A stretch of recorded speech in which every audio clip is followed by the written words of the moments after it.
It's the Growler with PD and J.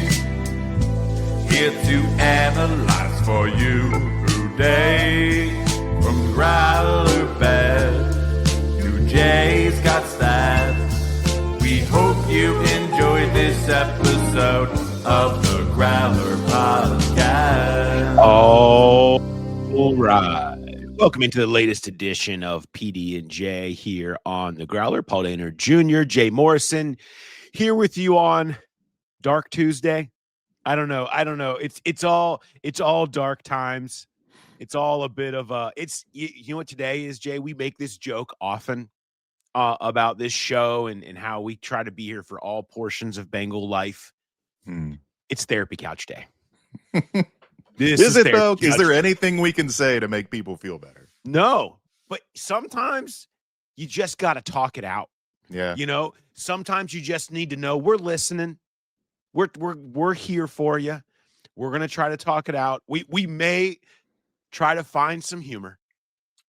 I don't know if we'll succeed today, but we may. We're certainly going to talk it out, though. We've got all things Joe Burrow injury.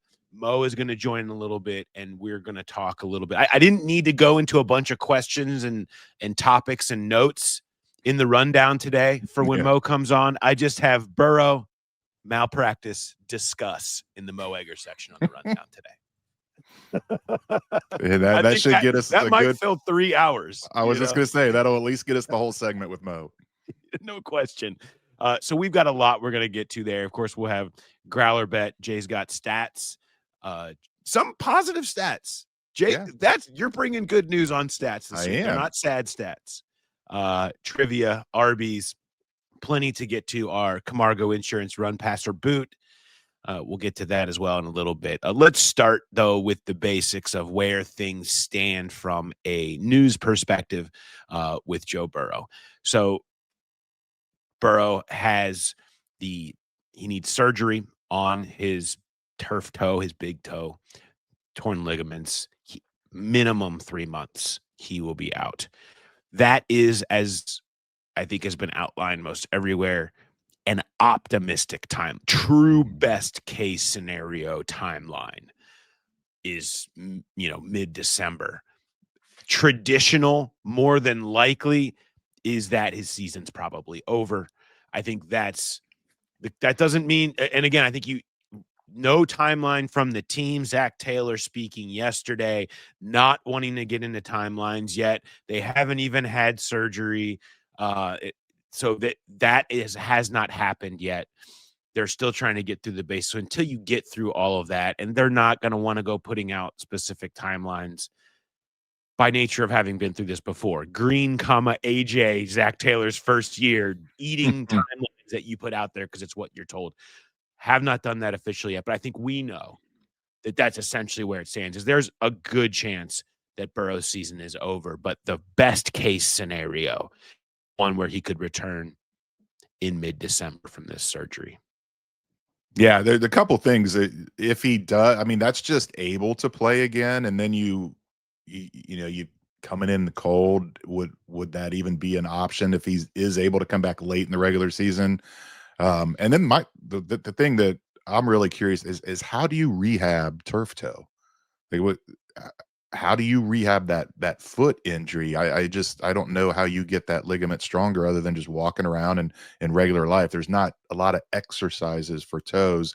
But it's going to open if he is able to, it's going to open a very, very interesting debate, because if they're in playoff contention and Jake Browning's playing well, we kind of joked about it yesterday, that the Brady and Bledsoe dilemma from back in 2001 is, do you take the hot hand out and go back to your franchise quarterback? It's going to be a really interesting debate.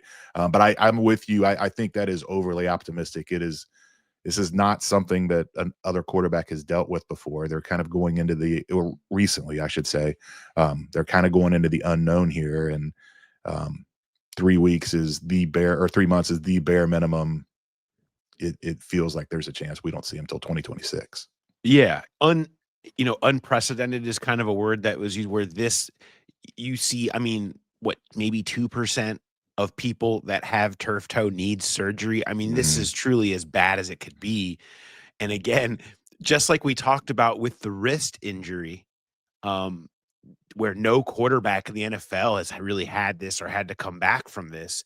No quarterback dating back to 2000. You haven't had this. You haven't had a quarterback that has had surgery to come back. Now, other players have, other positions have, and it's largely the same thing. It's not quite like the wrist, where that's what a quarterback does and needs, where it's truly an unknown. You know how to get back from this, but the return to play rate is not great in general when you have surgery on this. So it's just another sort of, man, what are the odds? And the odds are very low that this would happen, but here we are. So the Bengals currently going forward with Jake Browning. He will be the quarterback for the rest of the season. It appears they appear confident in Jake. I sort of asked about that yesterday, and while there wasn't no, we won't bring in someone who could challenge Jake Browning, it was, we believe and are confident in Jake that he can contend and do all the things that we want to do this season. They have won with him before. They were 4-3 with him in 2023. He leads the comeback drive off the bench against the Jaguars to move this team to 2-0. He's been in the system. He is their guy. Like that's what they want. All right, so let's talk a little bit about the Bengals additions at quarterback. In fairness, in transparency, Jay, we recorded something talking about who we thought they would sign, and it happened right while we were actually saying the words. Yes. And so we're going to kind of talk a little bit more about who actually signed and not who we wanted it to be. I thought Tyler Huntley would have been a good option off the Ravens practice squad. They worked him out previously. That did not happen. It ended up being Mike White. Hey, Bengals fans are like, we remember Mike White. Yes. Remember that game against the Jets. And Sean Clifford from St. Xavier High School and Penn State.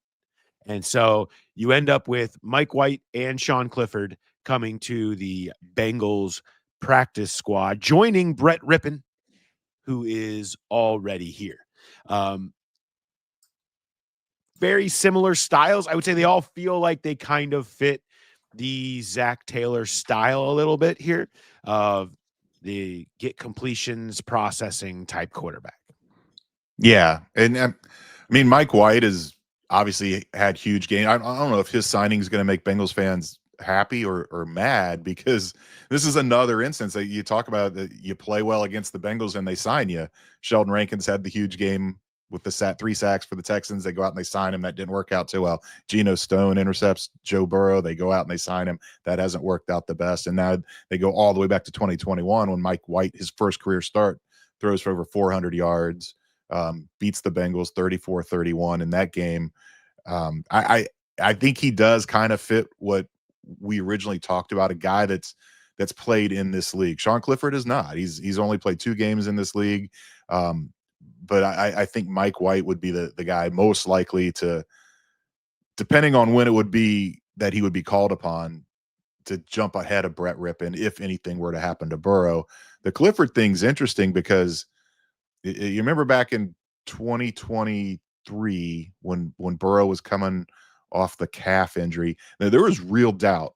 He re-injured it in week 2 against Baltimore. And there was real doubt that he was going to be able to go in that Monday night game against the Rams. And on that Saturday before the Monday game, they had 2 guys in for tryouts. It was A.J. McCarron, who they ended up signing, and it was Sean Clifford.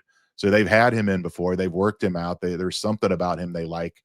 They go back to him now as another practice squad addition. But I think if it does come down to one of them has to be pressed into play between those 2 and Rippon, Mike White would seem to be the top choice there. Yeah, Mike White with 7 career starts. Mm-hmm. His teams are 2-5 in those games. He got 9 touchdowns against 13 interceptions for his career. It's not stellar. Again, these options are not great or anything that you necessarily want to write home about, but that's where they are. Again, the idea being, this is the year that Jake Browning gets his shot. and proves that he can get this team to, wherever they need to be by mid-December, so that we are having these conversations. Is Jake Browning the next Jeff Hostetler for you old school throwbacks, right? Like, is it, or wherever you want to go. Maybe that's where this goes. And certainly that's where the Bengals are hoping that it goes. It goes Monday to a game against Carson Wentz. Wentz versus Browning, just like CBS hoped it would be for Jim Nantz and Tony Romo and Tracy Wolfson.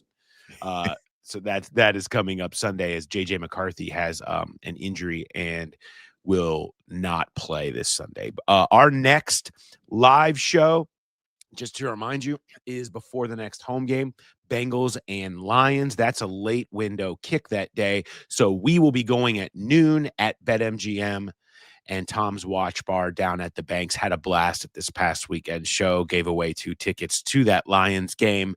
And at the next show, we will be giving away tickets to the Steelers Thursday night game. The epic Jenga face-off went down. The Jenga Super Bowl for the tickets. I haven't watched a lot of Jenga in recent years, but that has to be one of the most epic showdowns that we've seen in a long time. It was a ton of fun down there. And thanks to everybody that came down, packed the house. We had a blast. Yeah, and I did want to mention, because it was such a cool gesture. It was going forever. And the one guy came over and told me that, hey, I've got season tickets. I'm just going to give them to, and he says, I'm just going to give them to that guy. As soon as he says that, the Jenga the tower falls. And I was like, well, do you still? And he's like, no, I'm still going to give it to him. So I did want to give a shout out to Kyle Eberline. Was a very kind gesture, gave the tickets to Jim Doppler, who I think Jim Doppler is going to turn around and give them to someone else too. So, but I didn't think that Jenga game was ever going to end, and it did. It was fun, a fun one to watch. And thanks again to everybody that came out. Hopefully we will see you down there. Look, Jake Browning or whoever, we're going to be there having fun. Okay. and that's not going to stop. So we hope to see you down there. Let's get to this week's Run, Pass, or Boot, presented by Camargo Insurance. There's our guy, Josh. You know Josh with Camargo. He's been a listener for a decade, and he's your judge and jury this season for Run, Pass, or Boot. He's taking your suggestions. If you want to have an RPB read on the show, send it to Josh at CamargoInsurance.com. Or if you just want to get your insurance taken care of and feel confident about that, also Josh at CamargoInsurance.com. You're going to get real one-on-one help from somebody who gets it and works with the best carriers in the industry. You can find the perfect coverage for your home, auto, business, life insurance needs. Got it all. He's a good dude. He's a growl pal. So he's giving back to you guys. He's giving away 2 tickets to the Bengals-Ravens home game. Could be the Burrow comeback game mid-December. Who knows? All you got to do is request a free, no obligation quote. You don't have to purchase anything, and then you're entered to win. You get a chance for some seats. And also, hey, make sure that your coverage actually makes sense. The link is found in the episode notes and at thegrowlerpodcast.com. So if you're ready for insurance that is simple, personal, and handled by someone who's a trusted growl pal, reach out to Josh at Camargo Insurance, your judge and jury of RPB. Josh at CamargoInsurance.com. Josh offered the RPB this week. With all that's been going on, Bengals fans were not in a place after this game to drop him. He had a good one. He said, I think I have a good one this week. So Josh says, let's talk win totals. New Bengals win totals. Of course, before the year, they opened up at 9.5 as the over-under. The lines have shifted it down. The MGM line, I think, it's 7.5 now. And so where would you put it? Win total for the year, 7 or less, 8 or 9+, Jay. 7 or less, 8 or 9+ for the Bengals this season. I mean, it's never smart to go against Vegas. It would feel like 7 and 8. Those would be the 2 most likely choices, is either side of the 7.5 that the line's at now, which is crazy for it to drop 2 games when they've already won 2 games. But I'm going to go 9. I'm going to go 9 or more. The key stretch right now is these next 5 games, 5 straight games now against playoff teams from last year. But are you really shaken about playing Carson Wentz in that Minnesota, that offense? Denver Monday night, that's going to be tough. the Lions, maybe 2 new coordinators are still trying to get used there. That they had a They big did just win hang 52 on the Bears. on a bad Bears team. Yeah. I they didn't look good at all in week 1 against the Packers, so they're still trying to figure things out. Green Bay will be tough. Then you get Pittsburgh at home on a short week, and you finally get an AFC North game at home. Could they go 3-2 in this stretch? Could they be 5-2? Then sitting there looking at games against the Jets and the Bears. I've got faith in Jake Browning. We saw enough in 2023.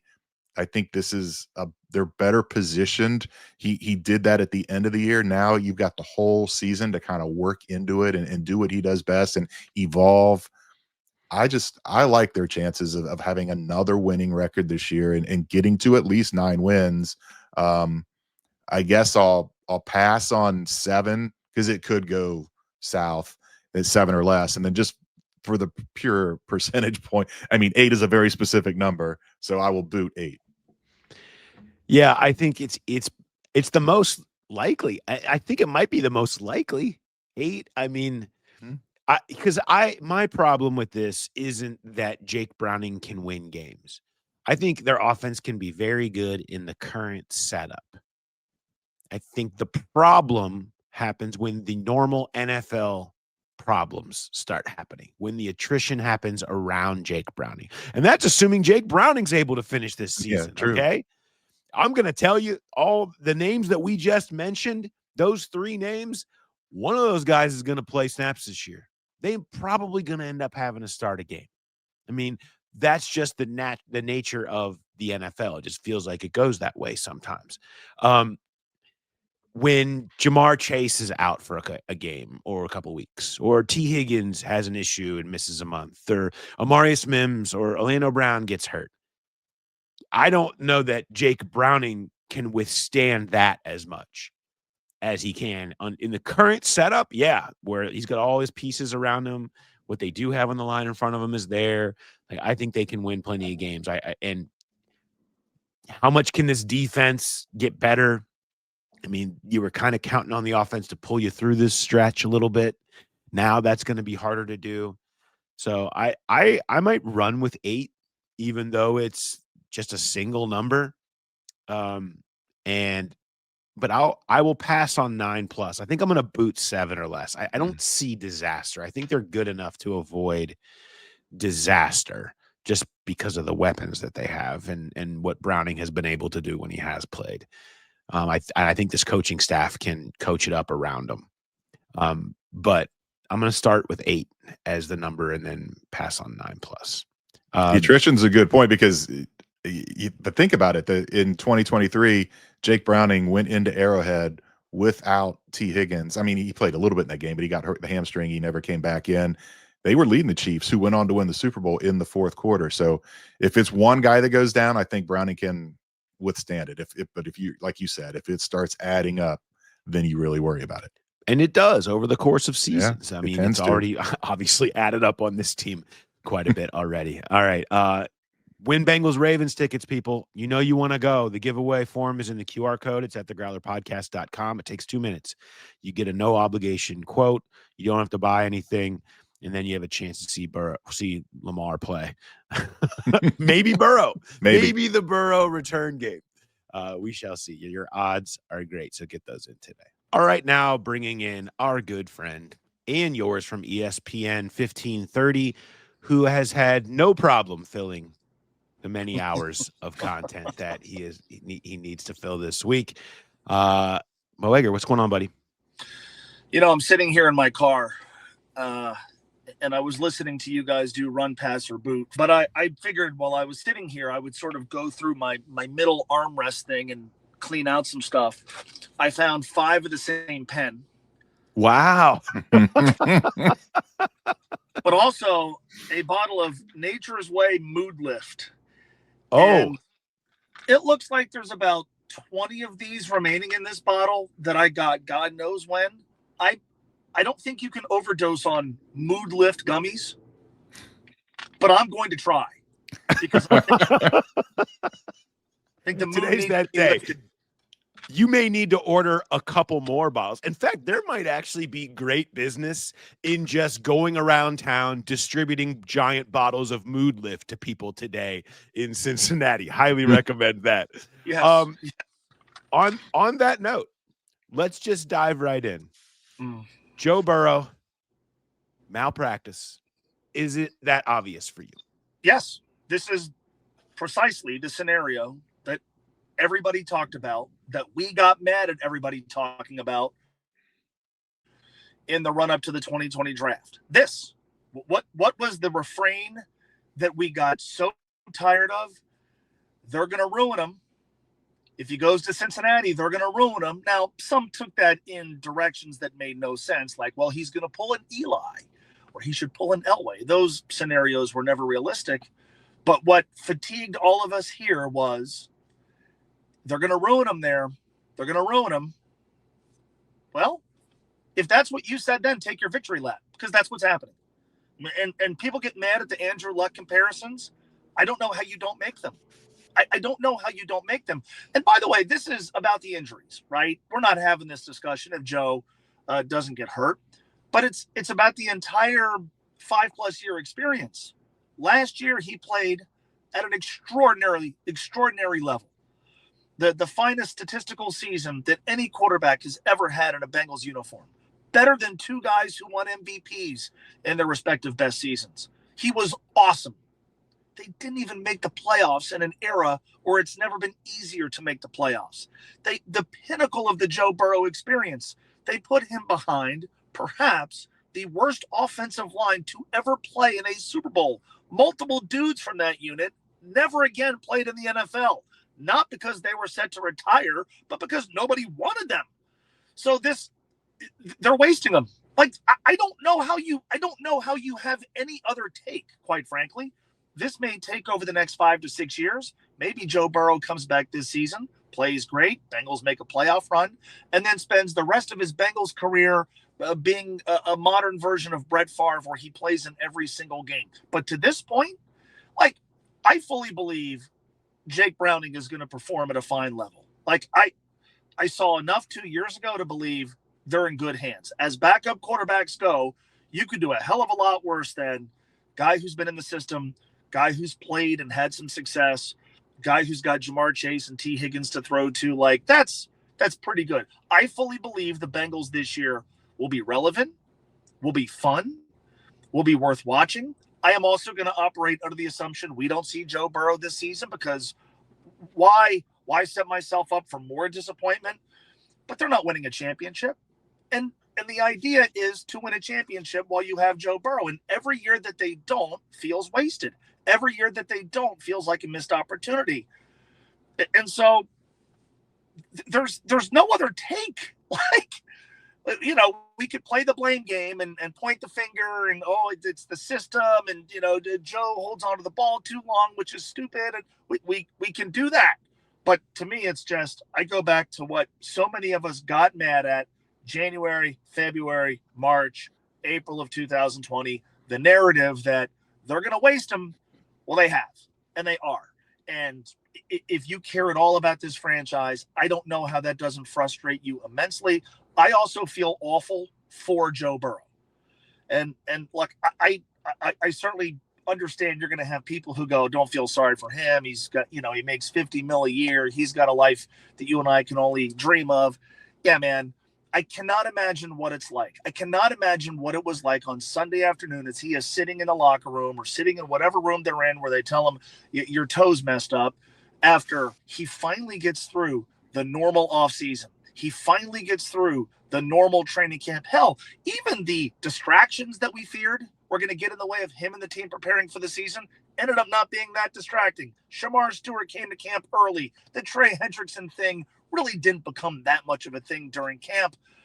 He looked great. He played in the preseason. All systems go. I cannot imagine what it must have felt like for him and what it must feel like right now to go, great. Now I got to have another surgery. Now I got to recover. Now I got to rehab from another injury.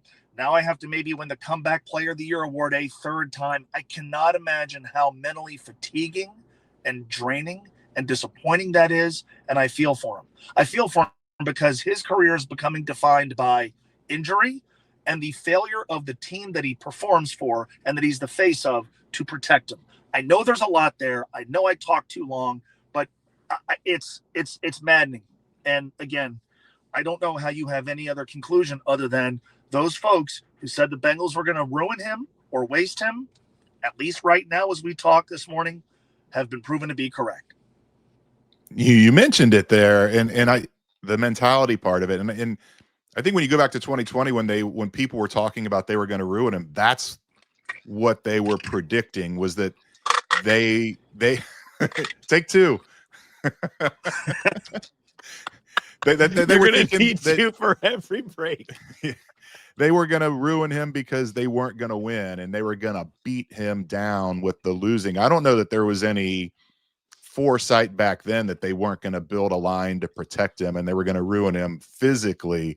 But the mental part of it is just as big. I mean, after the wrist injury, he talked about his football mortality. He was, deep introspection, and now he's facing another rehab. And that's what got to Andrew Luck. It wasn't that his body got beat down. Yeah, he got beat to hell, but he got just tired and fed up with the rehab, the grueling aspect of knowing you have to face it one more time. And I do wonder what you talked about, what it was like for Burrow sitting there on Sunday, knowing he's going to have to go through this again. And where does he go mentally? He loves football. It's what he wants to do. But at some point you have to think, he has to think, I think fans have to think it too. Is it always going to be like this? It doesn't matter if they put 5 all-pro offensive linemen in front of him.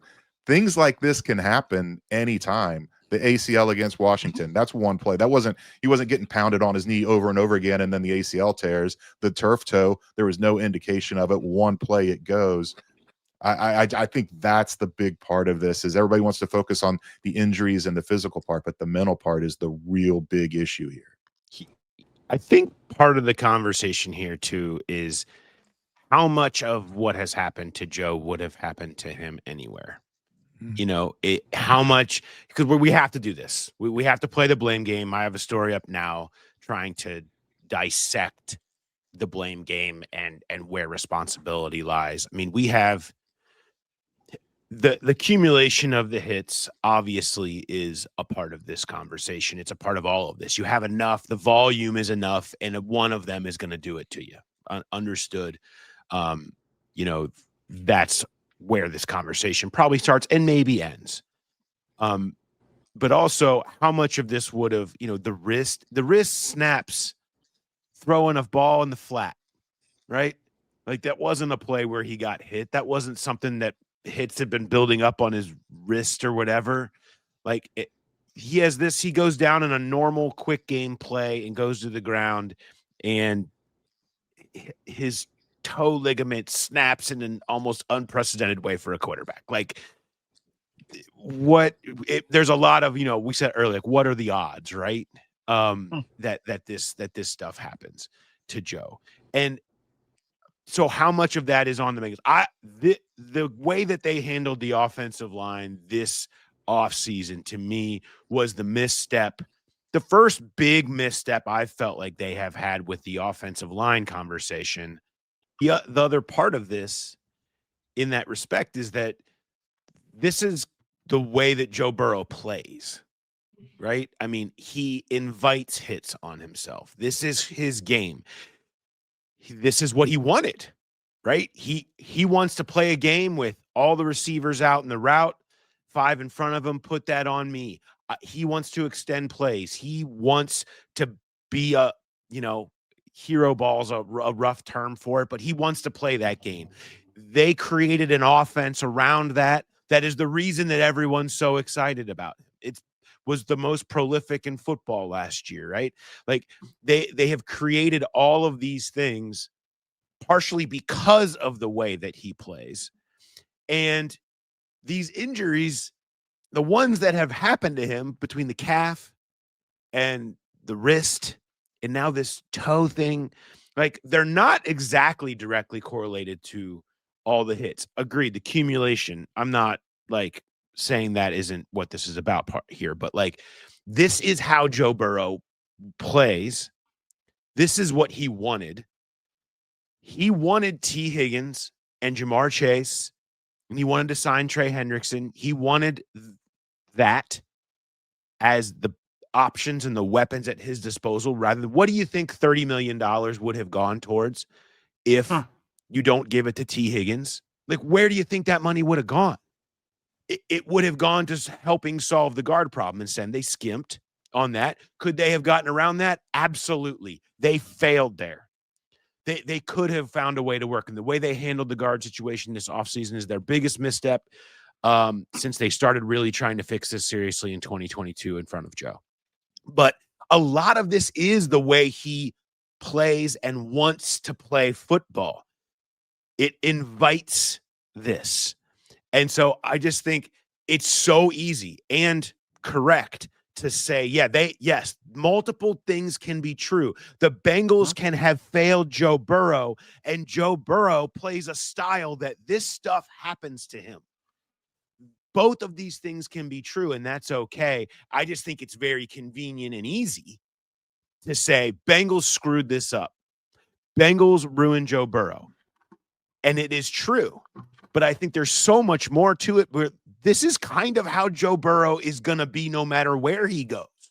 Because this is who he is as a player, is a player who does invite this type of stuff.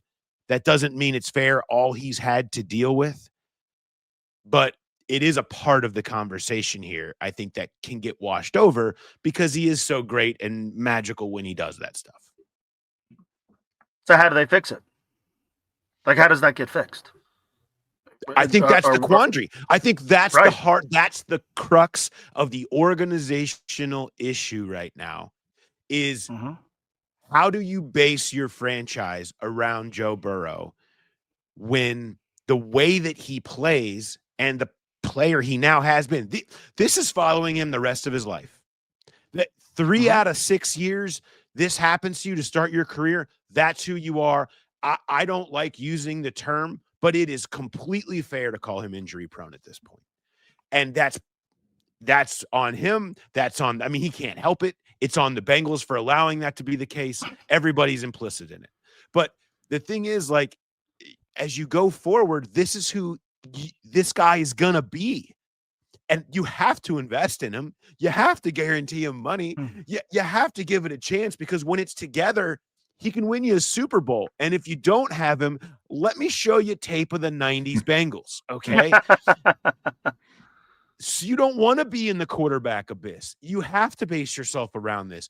But like this is part of who he's going to be. And now, can you change the style in which they play? Can you harness that? I don't know. I don't know. And Mo, I want to ask you, but before I do that, I specifically asked Zach Taylor about questioning the style with which they play football and protect Joe Burrow at Monday's press conference. I want to bring you that. And then also Dan Pitcher talking about the same concept, this from Monday. Zach, do you feel like when you think about this injury happening to Joe and another injury you guys are dealing with, that you have to organizationally start to rethink how you protect Joe and the way that you guys have gone about that? It's unfortunate that this happened. But again, that's part of football, and that's what's going to happen. Guys are in the pocket, guys are moving around. I don't know how a turf toe injury fully happens, how you got to get hit or stepped on. I know that potentially he could have been clean for 99% of the game, and the one play is where this happens. And so I get it. I understand where people are going to come from. It's going to be very attacking of us and our style of play. That's got us to a Super Bowl and an AFC championship and 2 division titles and won a lot of games for us. So we're always evaluating how we can protect our players and put them in the best position possible. So I take accountability for that. And if people want to blame me for putting them in a position, I'm fine taking that. But we'll continue to put the best plan forward to put Jake in a great position to go help us beat Minnesota. We've built this team organizationally, and we've devoted resources to what we believe makes us one of one of we believe the most explosive, best passing offenses in football. And I think over the course of time, we've shown that we at least belong in that conversation. There is a risk, no matter what you choose to do. You are going to incur risk. We have special skill players. We want to accentuate those skill players.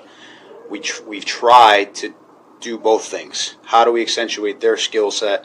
How do we try to do it in such a way that we're limiting the amount of times that Joe's potentially going to get hit? But he plays quarterback in the NFL. That is a quick game, we call it. Like that those things are going to happen. And so there's no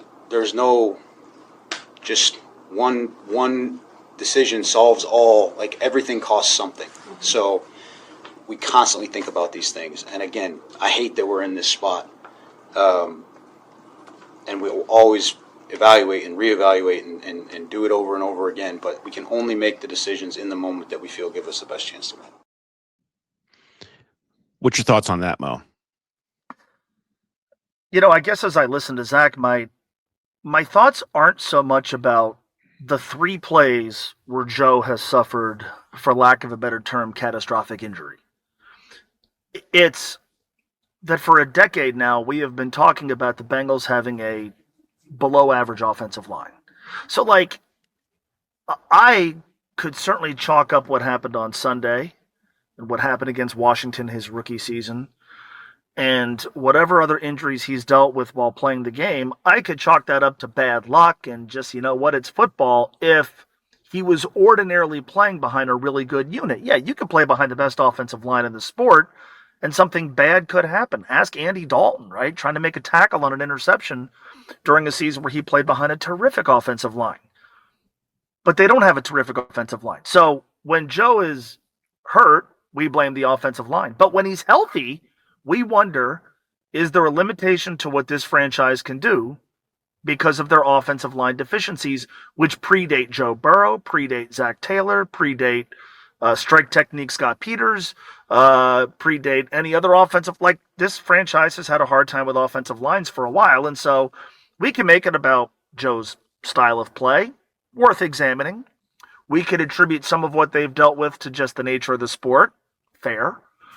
And we can certainly wonder what they're going to do moving forward to better protect the most important asset in the history of Cincinnati sports.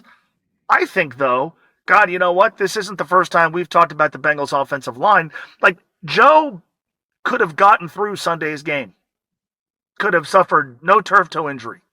And as we look at their season moving forward, one of the things we would be talking about is, are they going to protect him? Protecting him doesn't just mean keep him upright. Protecting him means give him time to throw, open up holes for the running game, and allow the offense to function at its optimum level.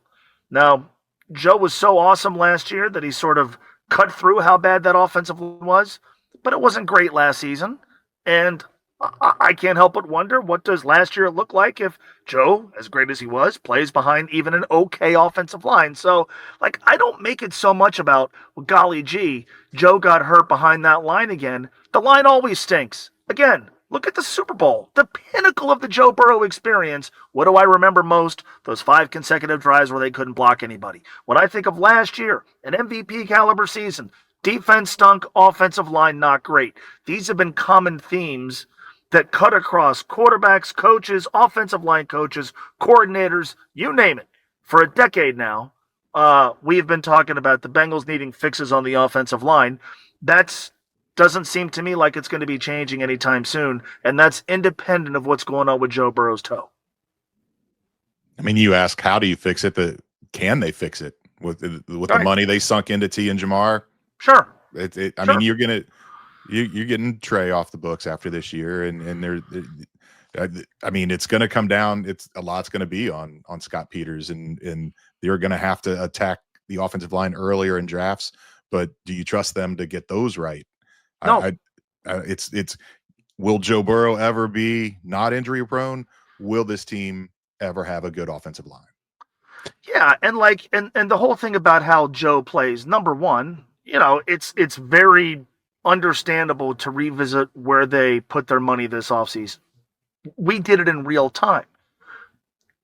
The Bengals wrote the check. The Bengals decided to do what they did. They could have told Joe no. They didn't. So, all right, Joe got what he wanted, but the Bengals did what Joe wanted. They did it. They're the ones that decided, here's how we're going to build our team. That's more on them than it is the quarterback. They could have told him no, they didn't. Number two, I guess what I wonder is, Joe has how he wants to play. So we wonder about the accumulation of injuries. We wonder where he is mentally. And we wonder if at some point, is he just going to go, you know what?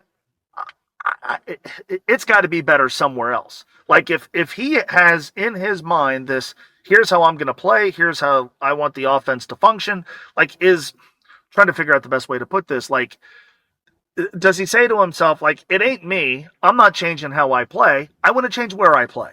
Now, those are conversations that, we don't want to have, and his contract doesn't expire to the end of the decade. But, like, I would find it hard to believe that Joe is sitting there going, you know what? This is on me. I've got to redo how I play. I've got to rethink how I operate. I've got to rethink how I want us to build our team. Maybe he is. I doubt he is. And so, I don't know. There's a lot there. I hate that we're doing this after 2 games. I hate that we're doing this after 2 games. And I hate that we're doing this after 2 games, and we're not surprised that we're doing this after 2 games. I mean, when Joe walked off the field on Sunday, where I sit, we all sort of just looked at each other and we're like, seen that before. Yep. It's just, it's jarring, but it's not that jarring because we're so used to it. And we're so used to talking about the same area of deficiency that has plagued this team for a very long time. It would be different for the Bengals if it wasn't a 3rd-round rookie and a dude you just signed off the street as 2 of the 5 people in front of him when it happens. Like, the other arguments make so much more sense, and they're so much more digestible, and it's so much easier to say, well, they did try, and it still happened. No, you open yourself up to deserving all of it because of Charlie and I joked on Rewatch yesterday. It all goes back to Marco Wilson Tuesday when we sat here during free agency and said, how have they not done anything yet? How have they not signed a guard? How have they not aggressively gone after this position? We all knew it. And it opens yourself up.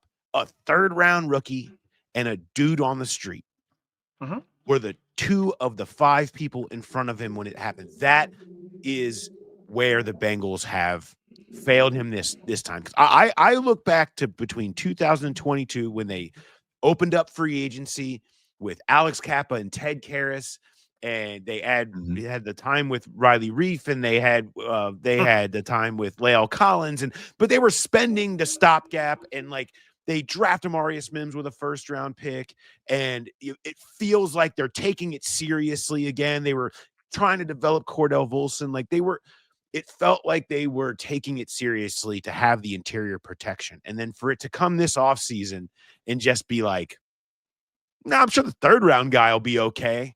I'm sure Lucas Patrick should make it work out. And Katie Blackburn openly admitting to us, the few of us that were there at the league meetings, like, yeah, I mean, we put the money towards the receivers and we knew we had to get Trey done. And so we kind of didn't really do that. I mean, that's really hard to not hear playing in the back of your head when you watch Joe Burrow with his arms around the trainers going into the tunnel. And they could have done it if they just got T and Jamar done sooner. It wasn't like the money went out the window.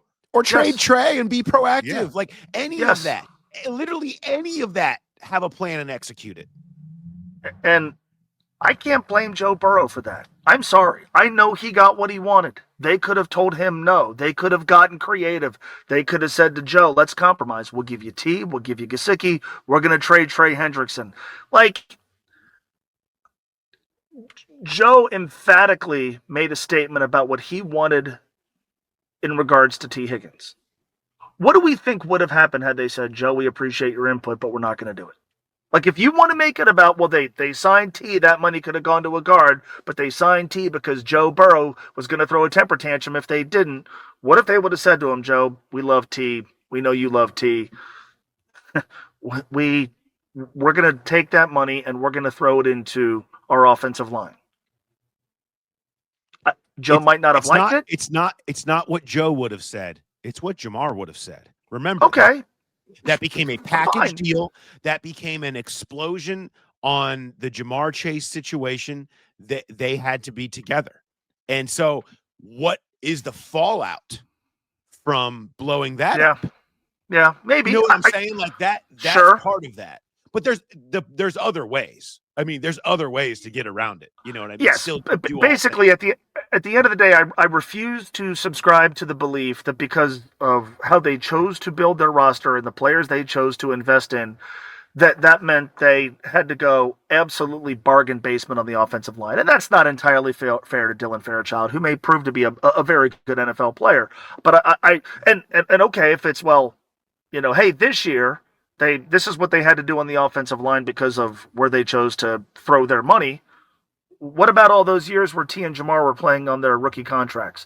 What about those years where Joe Burrow was playing under a rookie contract? What about all those years when they drafted, let's see, Billy Price? Well, that didn't work out. Or they drafted Cedric Ogbuehi, Jackson Carman. Like, what about, you mentioned the name Riley Reef? I forgot about him. That's a name okay, so this year they screwed it up. Fine. What about last year? What about the year before? What about the year before that? And so, like I talked about this on the air, the question I would have right now if I were Mike Brown and Katie Blackburn would be to Duke Tobin, like, why can't we get this right? Like, okay, this year you want to say your hands were tied behind your back because of where you spent the money. Okay, I think that's kind of flimsy. Whatever. What about every year subsequent to 2015? What about all the failed draft choices? What about the free agent decisions that didn't quite pan out? What about that offensive line that kept us from winning our franchise's first championship? What about that offensive line last year that had our quarterback in an MVP caliber season take an extraordinary amount of hits? Like, the conversation to me is not simply about Sunday sucked. Sunday derails the season. Sunday is heartbreaking. Sunday may have long-lasting ripple effects. But for how many years have we been talking about this same area of the team? So, all right, want to make this about Joe Burrow's style? Cool. Want to make this about Joe holds on to the ball too long, or Joe has too much sway, too much influence in how they make decisions? Fine. What about prior to that? What about prior to this year? This is not the first time we've talked about the Bengals having an offensive line that has put their quarterback and their season in peril. If it was, I think we'd all shrug our shoulders and go, God, bad luck. But you know what? It is football. Things happen. But when it happens time and again, and it's not just injuries, it's hits, it's sacks, it's watching seasons unravel, it's watching the franchise have years where they just can't take off, it's watching them lose a title because the offensive line play is substandard. That's independent of who they've drafted, who they've signed, who the quarterback is, all of it. And that's what's frustrating to me. And that's why I have to take these stupid mood pills. Which, by the way, they do taste. There's kind of a watermelon-y flavor to them. They're not fast-acting, apparently. Supports emotional balance. Does it? It's not a great endorsement for the product currently. No. Let a little sunshine in each day. These vibrant watermelon-flavored gummies are made with clinically studied saffron to support emotional balance and reduce fatigue, helping you feel balanced. I don't feel very fucking balanced right now, guys. I'm not going to lie to you. I don't think saffron is powerful enough for anybody. I'm not recommending more powerful drugs to Bengals fans right now. I'm just saying I don't think that one is it. Mo, thank you for joining. I won't make you go any further or chug any more pills. I will show up at Oakley Greens today at 3:00, and you and I will continue doing this. The good news is plenty more meat on the bone, and we got a long season to finish it with. So from 3 to 4 at Oakley Greens, I will see you this afternoon. Years from now, when one of you guys writes the oral history of the Joe Burrow 2025 experience, or this season, or even this podcast, I need like a whole chapter included in what we had to do to get me on with you guys today. It was all worth it. Thank you, sir. I will see you this afternoon. Okay, guys. See ya. See ya. Much thanks, as always, to Mo Egger for joining. And the pills didn't quite work, but maybe they'll kick in afterwards. Maybe this will help him get through the rest of the day. Maybe by the time I see him at 3, that bottle will be empty and he'll want to talk about unicorns and rainbows. That would be a great hour. It's probably not what people are expecting. It's going to be more of the same of that with us there for sure. But let's you know what? Let's try to do some mood lifting ourselves here, Jay. Yeah. You've got some stats. Let's try to counter all of that for just 1 minute with some happy stats. What do you got? Well, I mean, it seems like for the duration of Zach Taylor's career, we go over what are the chances of making the playoffs after starting 0-2. Now, as he pitched, everybody yesterday was quick to remind us they are 2-0. Even though it feels like the sky is falling with Joe Burrow out, they are 2-0. What are the playoff possibilities for teams that start 2-0? You go back to 1990 when they expanded it to 6 teams per conference. 184 out of 296 teams that started 2-0 made the playoffs. That's 62.2%. Much smaller sample size. 2021, they increased it to 14 teams, 7 per conference. Since then, 31 teams have started 2-0. 24 have made the playoffs. 77.4% of the teams that start 2-0 have made the playoffs. Now, obviously, they're not losing their starting quarterback after week 2, but just the math says 2-0, that's a better than 3 and 4 chance of making the playoffs. That's a huge jump just in adding 1 team per conference to go from 62% to 77%. That's pretty substantial. Plus, you have the extra game, which theoretically would give teams that, as we talked about a lot in recent years, that started slower more time to get all the way back. But yeah, that's you're right. Now give me the number of teams that started 2-0 and lost their starting quarterback. Oh, wait, I think that's probably 0. I don't know how many on that list lost their starting quarterback in said second game, but I'm guessing we're going yet again without much precedent here in this particular situation. This is just the 10th time in Bengals history they've started 2-0, which you would think it would have happened a little more frequently than that, but it has not. They've made the playoffs in 4 of the previous 9 times that they started 2-0. So they've started they're less than 50%. 2018 was the last time it happened. They didn't make the playoffs. And then you go back further than that. They did it in 15. They did it in 14. They made the playoffs those years. But you go a little bit further back than that, and there were other 2-0 seasons where they did not find their way into the playoffs. It was here. I got it here. It was 2005, yes. 2006, no. 2001, no. 1995, no. 1992 famously started the Dave Shula era, 2-0. No, didn't make the playoffs. And 1990, yes. And I'm sorry, that just goes back to 90. I didn't go all the way back, so yeah, I'm sure there were other 2-0s. Still, okay, interesting.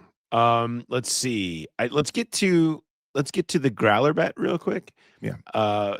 Thanks to everybody that sent them in. It was Jamar Chase receiving yards in the game. He ends up with 14 receptions for 165 yards. Big day for Jamar. Huge. You guys, I would have thought the optimistic sort that you are would have all been all over those high 100s. Now, I was better than Jay. I think I had 122. I picked it a big breakout. I win that with us this week. Even I wasn't going up to that number, and many of you weren't. There were a couple. There were a few that had more.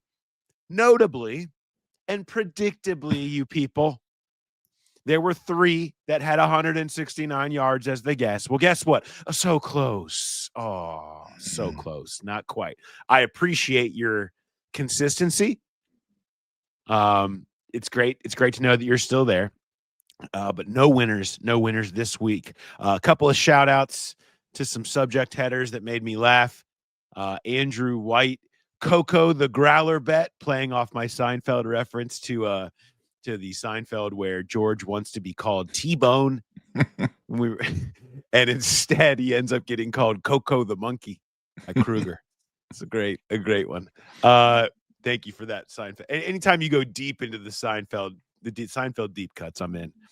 Damon Downs, I don't know whose job it is to be the Growler Wrangler. Shout out to our conversation last week about the green, which surfaced again. If you notice, I don't know if you noticed the green dildo showed up flying across the screen after the Mitch Tinsley touchdown. It's like, did you ever, Mo and I would appreciate this, the old 1990 Reds wire to wire video. We've talked about this many times. It's a classic. And for if you have been around a franchise that hasn't won much of anything since, you tend to hold on to things from 1990 on VHS cassette. But that Billy Bates scores a game-winning run, and you see this like giant toilet paper roll flying down onto the field. Like, I see that vision into my head. And I just always think, like, man, how happy the person who threw that toilet paper roll must be to know that moment has lived on the way it is. I think the dildo thrower from the Mitch Tinsley thing's got to be thinking that every time he sees the Mitch Tinsley ridiculous highlight. What do you think Mitch thinks? Can you not? For my one moment.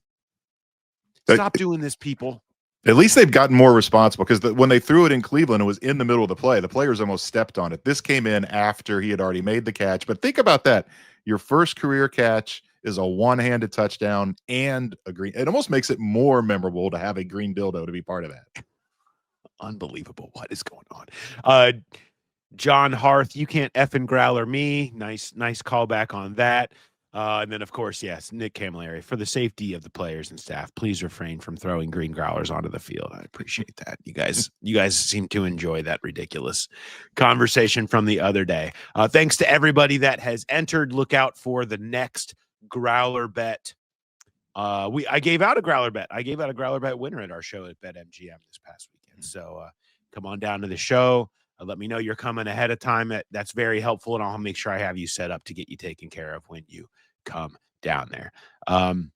We'll get you that on the prediction video later this week. Okay, Jay, you got trivia for me? I do. So Jake Browning hasn't played a lot, obviously, but in his 13 games, he owns 3 fourth-quarter comebacks. And the qualification for that is fourth quarter or overtime. You have to take your team from either being tied or behind to take the lead, and that's the qualification for that stat. 3 in 13 games is pretty impressive. I went and I looked at how many guys that are in the top 10 of active players in fourth quarter comebacks and how many guys that are in the top 10 all time in fourth quarter comebacks had 3 in their first 13 games. There were only 6 other guys that did it faster. Dak Prescott did it in 9 games. Josh Allen and Johnny Unitas did it in 10 games. Drew Brees and Ben Roethlisberger did it in 11 games. Who do you think did it in the shortest amount of time? Tom Brady? Nope.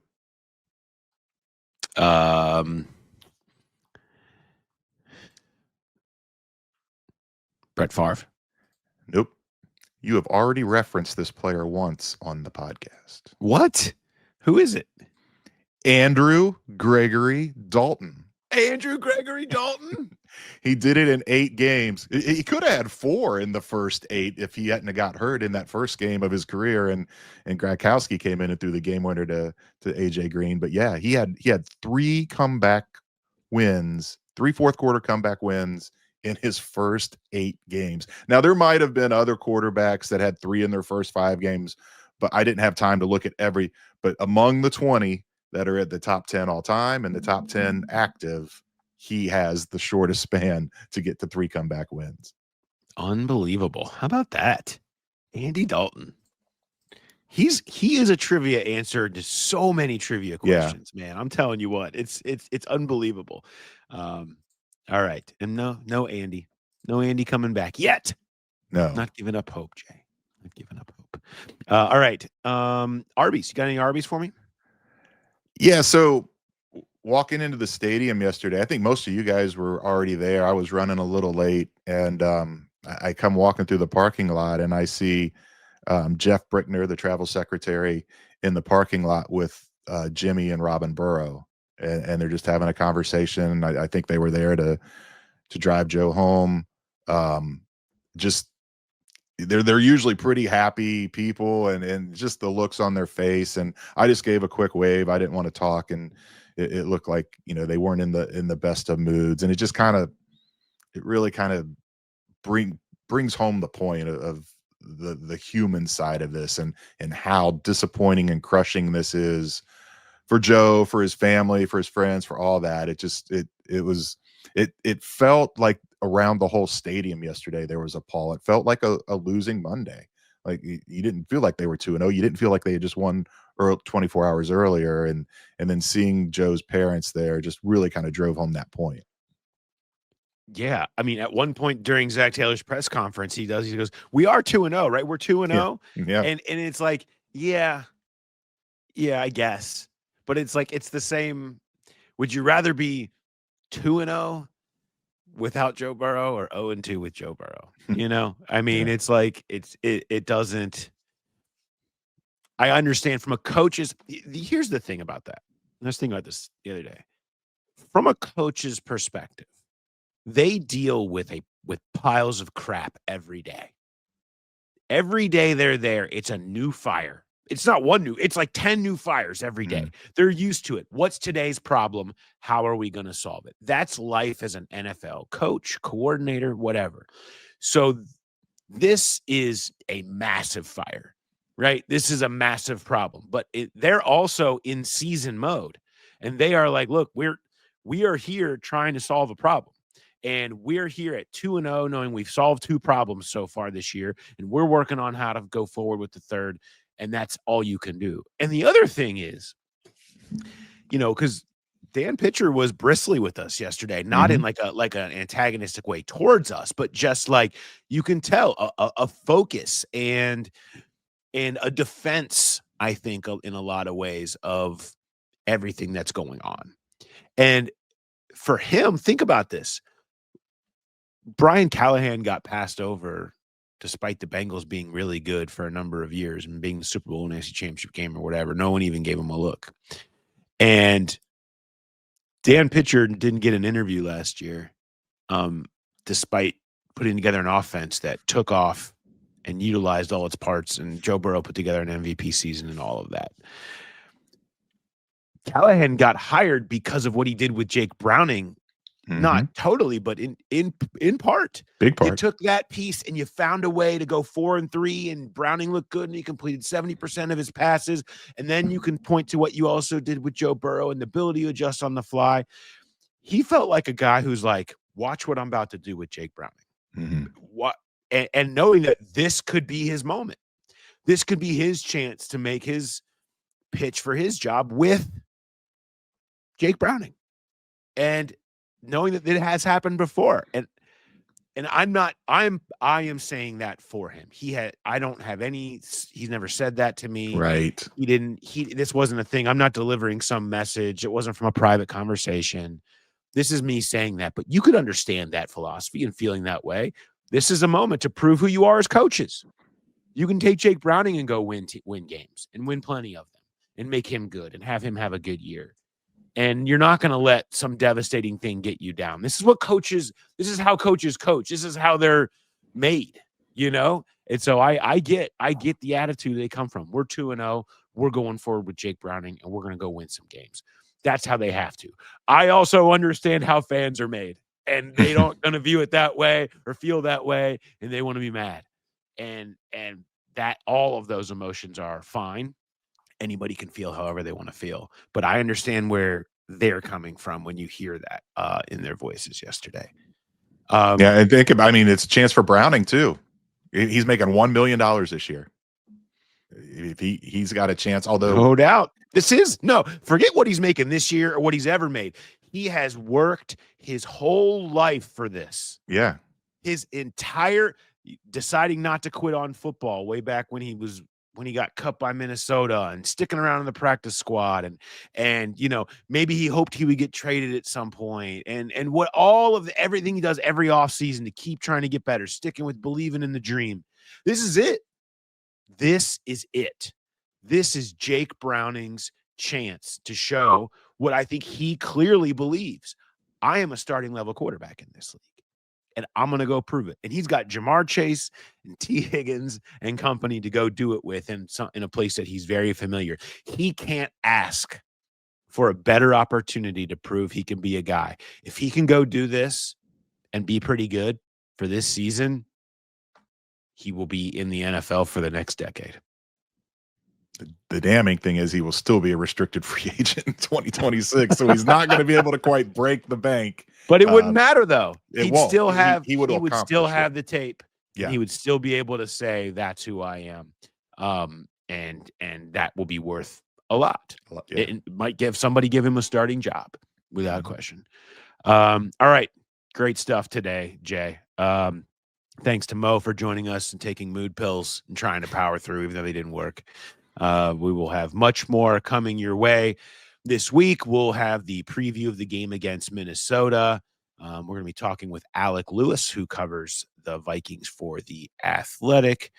Hude Light also coming your way. And then, of course, we'll have the walkout presented by Joseph Toda of Cincinnati with you on Sunday after the game from the bank, where it will be very, very loud. Don't come hungover, Jay. It's going to be very, very loud in there. So be ready. All right. Thanks, everybody, for listening and for watching. And we'll talk to you next time. Have a good one.